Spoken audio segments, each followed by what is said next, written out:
میرے محترم بزرگوں، دوستوں اور بھائیوں اور بہنوں، السلام علیکم ورحمۃ اللہ وبرکاتہ۔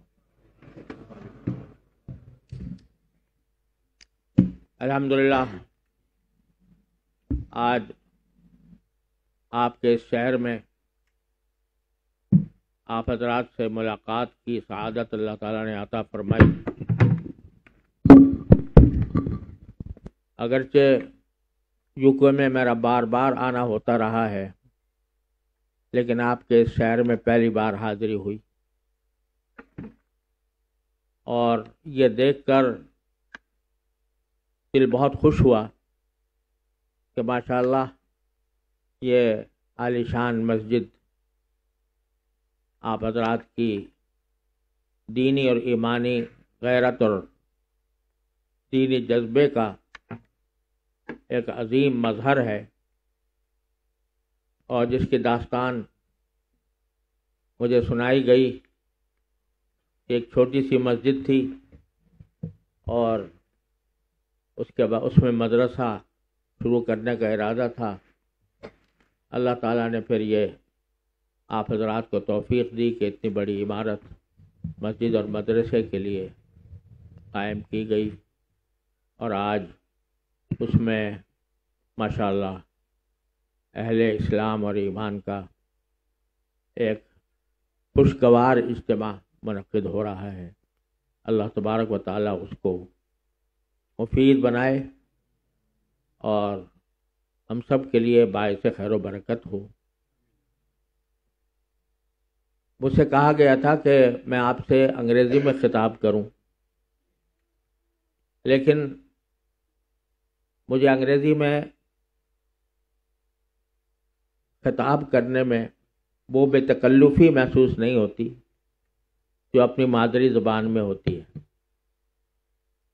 اس لیے تکلف کے ساتھ کوئی بات کہنے کے بجائے بہتر یہ ہے کہ بے تکلفی کے ساتھ اپنے دل کی باتیں آپ حضرات کی خدمت میں پیش کر دوں، اور اس کا ترجمہ ساتھ ساتھ ہوتا جائے۔ میں اس کے لیے معذرت خواہ ہوں۔ بسم الله الرحمن الرحيم. Our respected Shaykh Hafidahullah Ta'ala first commenced his talk by stating that this is he is very blessed to be. It is his pleasure that he is visiting you in the city of Dundee. He has visited the UK many times, but this is his first time here in the UK. He is very happy to see the Muslims here, the masjid here, the madrasa here, and this shows the effort of the community. And he was also informed of the endeavors, how he started with a small madrasa and then it transformed into a larger madrasa and this great building, masjid that you have here. And today we have all gathered here. May Allah subhanahu wa ta'ala make this gathering a means of barakah, blessings, and beneficial for all of us.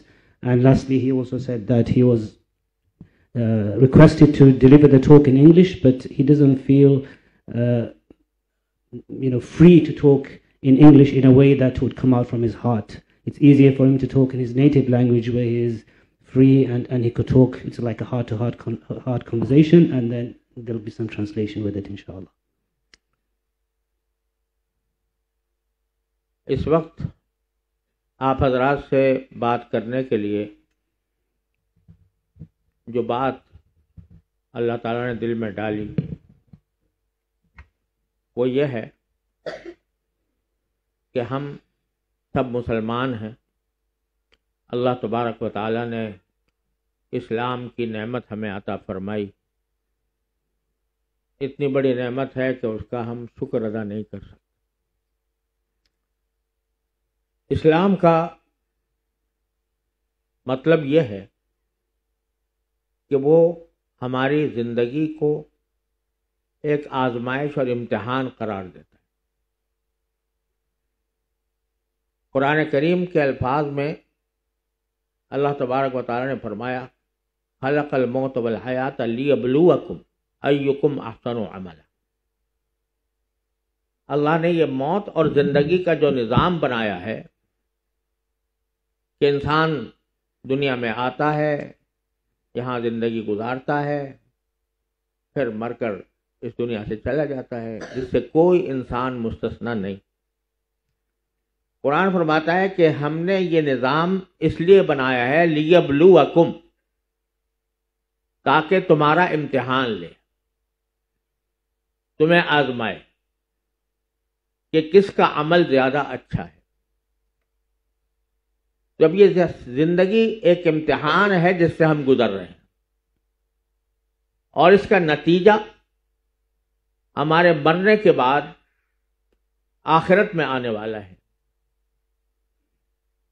قرآن نے یہ بھی فرما دیا کہ انا ہدیناہ السبیل اما شاکرا و اما کفورا، ہم نے انسان کو دونوں راستے دکھا دیے ہیں، یا وہ شکر کی زندگی گزارے یا کفر کی اور ناشکری کی زندگی گزارے، اور دونوں کا انجام بھی بتا دیا۔ تو یہ ایک امتحان ہے جس سے ہم گزر رہے ہیں۔ یہ امتحان جو جس میں ہم اس وقت مصروف ہیں، اس کے امتحان کی جو سوالات ہیں وہ بھی ہمیں پہلے سے نبی کریم صلی اللہ علیہ وسلم نے بتا دیے ہیں، قرآن نے بھی بتا دیے اور نبی کریم صلی اللہ علیہ وسلم نے خاص طور پر بتا دیے۔ اس سلسلے میں ایک حدیث ہے کہ رسول کریم صلی اللہ علیہ وسلم نے ارشاد فرمایا، لا یزال قدم ابن آدم حتی یسأل عن ثلاث، آخرت میں انسان کے قدم آگے نہیں بڑھ سکیں گے جب تک کہ اس سے 3 چیزوں کا سوال نہ کیا جائے۔ عن عمرہ فیما افناہ، وعن شبابہ فیما ابلاہ، وعن مالہ من این اکتسبہ وَأَيْنَ أَنفَقَهُ، او کما قال صلی اللہ علیہ وسلم۔ 3 سوال ہیں جو رسول کریم صلی اللہ علیہ وسلم ارشاد فرماتے ہیں کہ قیامت میں جنت اور جہنم کا فیصلہ ہونے سے پہلے 3 باتوں کا سوال ہوگا۔ گویا امتحان کا پرچہ اللہ تبارک و تعالیٰ نے اپنے نبی کریم صلی اللہ علیہ وسلم کے ذریعے پہلے ہی آؤٹ کر دیا، یہ بتا دیا کیا سوال ہونے۔ ان سوالات کے بارے میں ہم سب کو، یہ ہمارا سب کا فریضہ ہے کہ ہم ان سوالات کی جواب کی تیاری کریں، اور اسی پر میں چند گزارشات آپ کی خدمت میں اس وقت انشاءاللہ پیش کروں۔ The Shaykh Hafidhahullah states that, alhamdulillah, we are all Muslims. Allah subhanahu wa ta'ala has given us this ni'mah, this great bounty of Islam. What is the meaning of Islam? The meaning is that this life that we are all living, it is a test. For all of us, it's a trial and it is a test. In the words of the Quran, when Allah says, خَلَقَ الْمَوْتَ وَالْحَيَاةَ لِيَبْلُوَكُمْ أَيُّكُمْ أَحْسَنُ عَمَلًا, that Allah has created life and death so that He tests you who from amongst you is good in his actions. So all of us, we are born, we come into this world, we live a life and we all die. And what's the purpose of all of this? It is a test. This life that we are passing through is a test, the result of which we will find in the akhirah, in the next life. Also, Allah subhanahu wa ta'ala showed us 2 ways in this world, a way of gratitude and iman and thanking Allah, and another way which is of disobedience and denial of Allah subhanahu wa ta'ala. And He also told us the result of both. So this is a test that we are all passing through, and the questions of this test, this imtihan, this test that we are all facing, the questions of these have been given to us already by the Quran, and especially the Messenger sallallahu alaihi wasallam. And in this regards, there's a hadith of the Messenger sallallahu alaihi wasallam where he says that the feet of the son of Adam will not move until he will not be asked about 3 things. He will be asked about his age, how he spent his life, his age, and his youth as well, and about his wealth. So the questions of the test have already been given to us, and regarding this, he will inshallah present some guidelines. پہلا سوال جو ہم سے کیا جائے گا، عن عمرہ فیما افناہ، کہ ہم نے تمہیں ایک عمر دی تھی، زندگی کی عمر دی تھی تم نے اس عمر کو کس چیز میں خرچ کیا؟ اس عمر کے اندر تم اپنے لیے جنت کا سامان بھی کر سکتے تھے اور دوزخ کا سامان بھی کر سکتے تھے، تو تم نے اپنی عمر کس کام میں خرچ کی؟ اور اسی کا دوسرا پہلو یہ بتایا کہ ان شبابہ فیما ابلاہ، یعنی تمہیں ہم نے جوانی دی تھی، اس جوانی کو تم نے کس چیز میں بوڑھا کیا، کس کام میں مصروف رہ کر تم بوڑھے ہو گئے، جوانی کس کام میں خرچ کی؟ دونوں چیزیں اگر دیکھا جائے تو ایک دوسرے سے ملتی جلتی ہیں. عمر کاہے میں گنوائی اور جوانی کاہے میں ختم کی، یہ سوال ہونا ہے ہم سے آخرت میں. اس سوال کو پہلے سے رسول کریم صلی اللہ علیہ وسلم نے اس لیے بیان فرمایا کہ یہ جو زندگی ہمیں ملی ہوئی ہے یہ ایک اللہ تعالیٰ کی ایسی نعمت ہے کہ اس کے ایک ایک لمحہ قیمتی ہے، ایک ایک منٹ قیمتی ہے. تو ایک صحیح معنی میں مسلمان کے لیے ضروری ہے کہ وہ اپنے وقت کی قدر کرے. عمر پتہ نہیں کب ختم ہو جائے گی، جوانی پتہ نہیں کب ختم ہو جائے گی، لیکن جو وقت بھی ملا ہوا ہے اس وقت کو صحیح کام میں خرچ کرنا، یہ ہے پہلا سوال جس کے بارے میں ہوگا.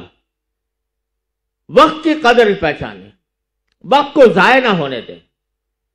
انسان کے لیے اس کی زندگی کا ایک ایک لمحہ اتنا قیمتی ہے کہ اگر وہ چاہے تو گھنٹے بھر میں اپنے لیے جنت کے محل تیار کر لے، اور اگر اس وقت کو بیکار گنوا دیا تو اللہ بچائے وہ انسان کو جہنم کی طرف بھی لے جا سکتا ہے. تو سب سے پہلی بات جو رسول کریم صلی اللہ علیہ وسلم نے ہمیں تعلیم دی وہ یہ کہ اپنے وقت کی قدر پہچانو. آج کل ہم لوگ بہت بعض اوقات بے مصرف اور بیکار کاموں میں اپنا وقت گزار دیتے ہیں. خاص طور سے جب سے ہمارے پاس سوشل میڈیا آیا ہے تو یہ وقت ضائع کرنے کا شیطان نے اس سے بڑا کوئی اور حربہ شاید اس دنیا میں پیدا نہ کیا ہو. ہر شخص اس میں مبتلا ہے، ضرورت ہو یا نہ ہو. بہت سی ضرورتیں بھی اس سے وابستہ ہیں، بہت سے کام بھی اس سے ہوتے ہیں، بہت سے فائدے بھی ہوتے ہیں، لیکن اگر جائزہ لیا جائے تو فائدے کم اٹھاتا ہے انسان اور نقصان زیادہ کرتا ہے، وقت ضائع زیادہ کرتا ہے. اللہ تعالیٰ نے یہ وقت اتنی قیمتی چیز دی ہے کہ ہم اگر چاہیں تو ہر وقت کے ایک ایک منٹ کو اپنے لیے جنت کا سامان بنا لیں. حدیث میں آتا ہے کہ رسول کریم صلی اللہ علیہ وسلم سے ایک صحابی نے پوچھا کہ سب سے افضل عمل کیا ہے؟ تو آپ نے جواب میں فرمایا یکون لسانک رطبا بذکر اللہ. عمل سب سے اچھا یہ ہے کہ تمہاری زبان ہر وقت اللہ کے ذکر سے تر رہے، یعنی چل رہے ہو، پھر رہے ہو، اٹھ رہے ہو، بیٹھ رہے ہو، جس کام میں بھی ہو زبان پر کوئی ذکر ہو، سبحان اللہ، الحمدللہ، لا الہ الا اللہ، اللہ اکبر. یہ ایسی چیز ہے جو انسان بغیر کسی محنت کے اور بغیر کسی پیسہ خرچ کیے ہوئے یہ نعمت حاصل کر سکتا ہے کہ اپنے وقت کو قیمتی بنائے اللہ کے ذکر سے. چلتے پھرتے اٹھتے بیٹھتے زبان پر کوئی ذکر ہو. تلاوت قرآن یہ بھی افضل ترین ذکر ہے. اللہ سے دعا کرنا یہ بھی افضل ترین ذکر ہے. تو پہلی چیز جس کی طرف رسول کریم صلی اللہ علیہ وسلم نے ہمیں توجہ دلائی ہے اس امتحان میں کامیاب ہونے کے لیے وہ یہ کہ اپنے زندگی کے اوقات کو غنیمت سمجھیں اور اس کے ایک ایک لمحے کو صحیح کام میں خرچ کر کے جنت کا سامان پیدا کرنے کی کوشش کریں. The Sheikh says that the first of these questions that will be asked of every human being in the next life is about one's life and one's age. How we spent our life, where did we spend our age? And the second aspect of this same question is that how did you spend your youth? Shababuhu fima abla. How did you spend your youth and how did you become old? In other words, the life, how you spent. Both these two things are related. So the question why this will be asked, is because every minute and every moment of our lives is very, very valuable. We don't know how quickly this life will pass, how quickly one's youth will pass by. And this is why it is very important that we must value our time, we must value our life, our age, and spend it in the right, correct way. And this is what we'll be questioned about. Every moment of our life is very valuable. In one moment we could enter Jannah, and in one moment, may Allah protect us, we could end up in hellfire. So therefore, he is saying that really be very careful about valuing your time. Today, many of us are engaged in wasting our time, especially due to the advent of social media. Many people spend hours and hours in social media and they waste their time. And probably this is Shaitan's greatest weaponry that he has created, which is social media. Yes, people can benefit from social media, but it seems that the harms outweigh the benefits. There is a hadith where the Messenger ﷺ was asked that what is the most virtuous of actions? He said that so your tongue, your mouth should be moist with the remembrance of Allah. This is something that we can always do in terms of valuing our time, and this is something which can be done without spending any money. There's no effort as well. Tilawat of the Quran is a great form of dhikr. Dua, supplication to Allah, is a great form of dhikr. So these are different ways of how we can really value our time and utilize our time in the best of way. And this is why every moment, let us try to utilize it in the best of ways.